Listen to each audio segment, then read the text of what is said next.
Fred here, welcome back to the Gear Obsession channel. What I have here for you today is the AFI A5 3-axis gimbal for a GoPro or other sports cameras.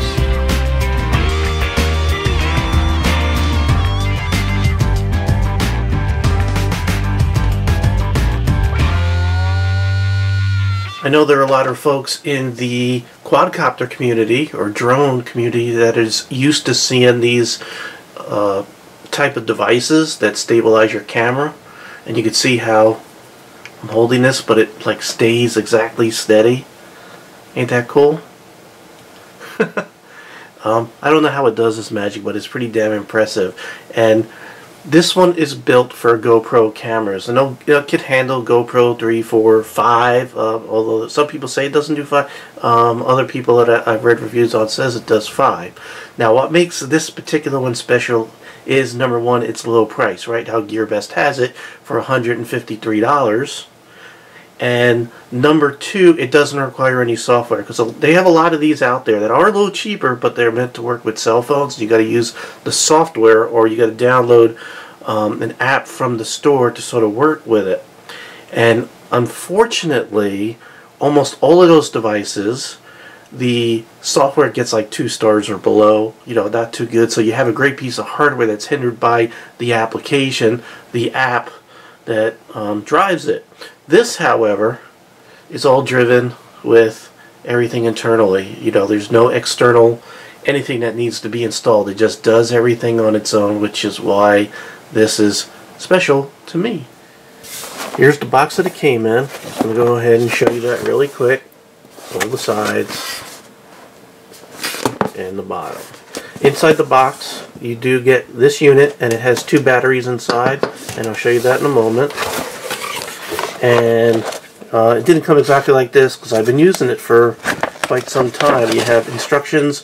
One side is Chinese, the other side is English. They're written pretty good, not perfect. There is a little bit lost in the translation.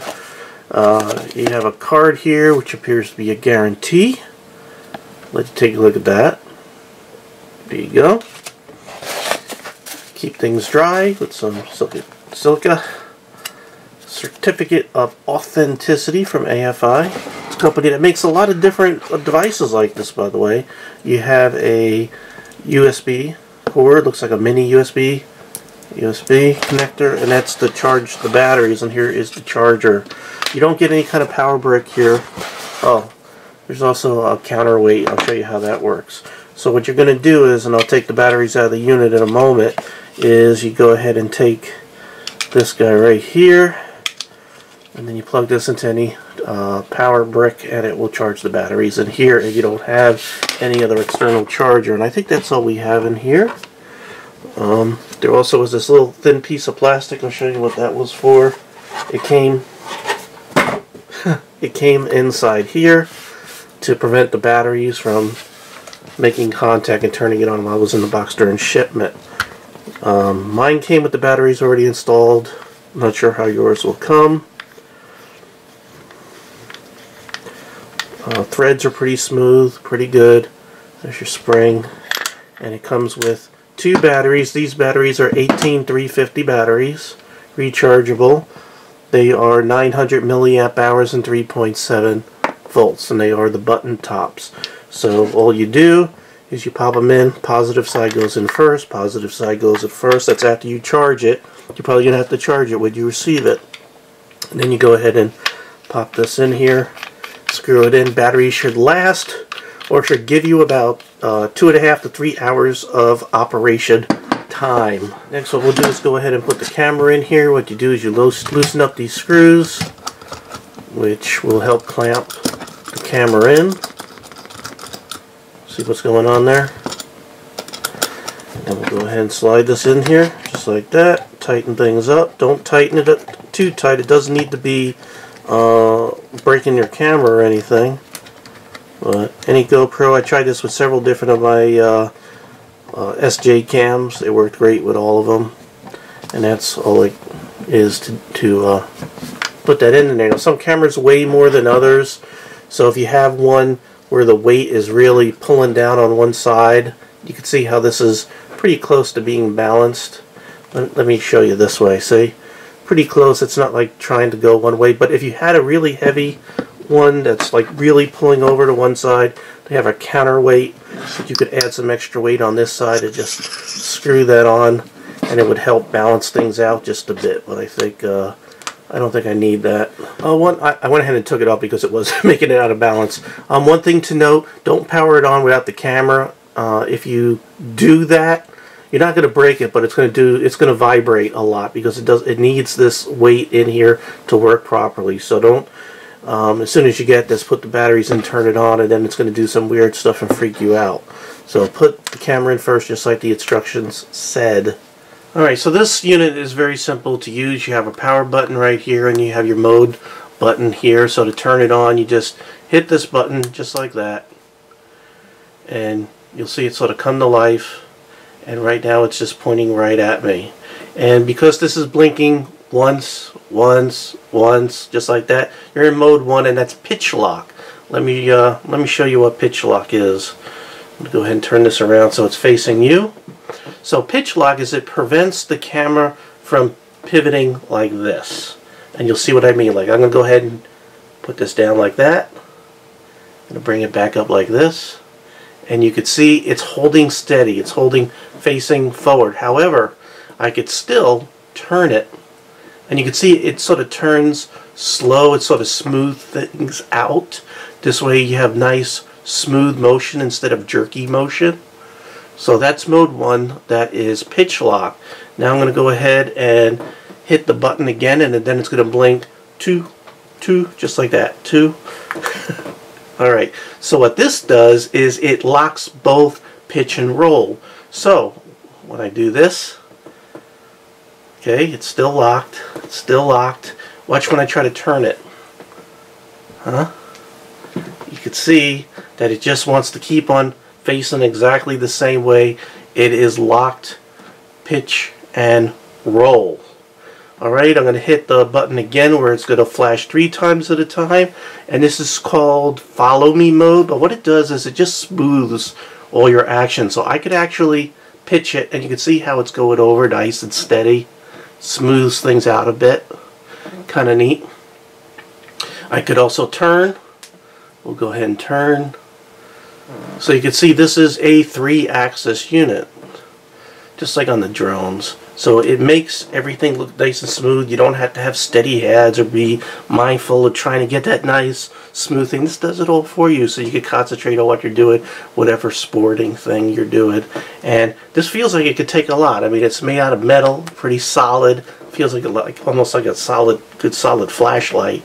So very impressive. And what I'm going to do now, instead of boring you with specs and all kinds of stuff, is I'm going to take you to a scene I did yesterday. And it's where I mount a second camera onto the handle right down here. And then I'm going to move it around in all the different modes so you can sort of see a comparison. So you can see what this really could do for you and see if it's worth $153 in your case. So I figured out a way to give you some sort of results comparison. Here is a camera that I just sort of mounted onto the handle that, of course, is not going to be stabilized because it's just hard mounted.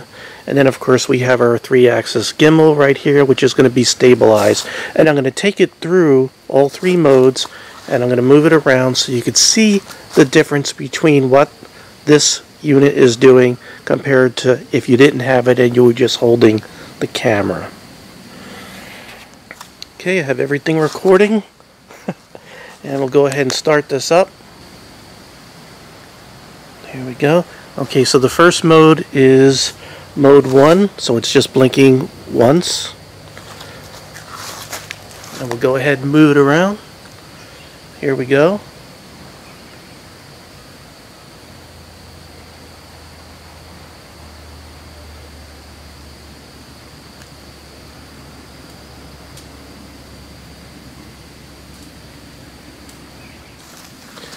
Now we're mode 2. You can see it's blinking twice. And we'll go ahead and move it around.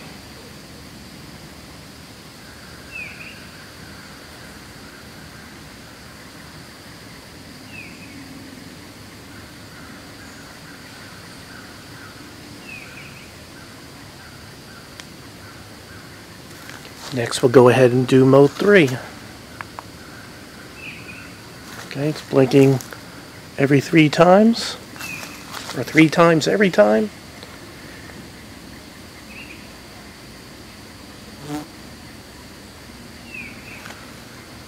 There's a bug on my camera right there. Go down, up.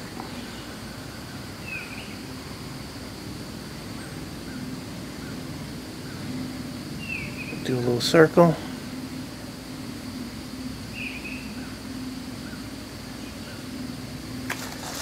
Alright.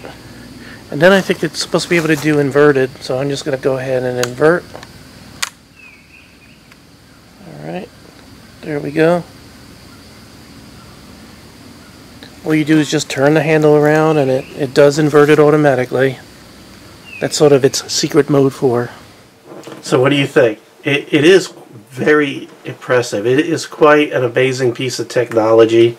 I'll go ahead and put it back to mode 1. I mean, it just is wild how well this works. I wish I knew how it did it, if it's doing magnetic field or just different force, centrifugal force or whatever. Absolutely amazing. Or inertia, that's it. Figure it out by inertia, or if it's doing it by magnetic. I don't know, but it is just way cool.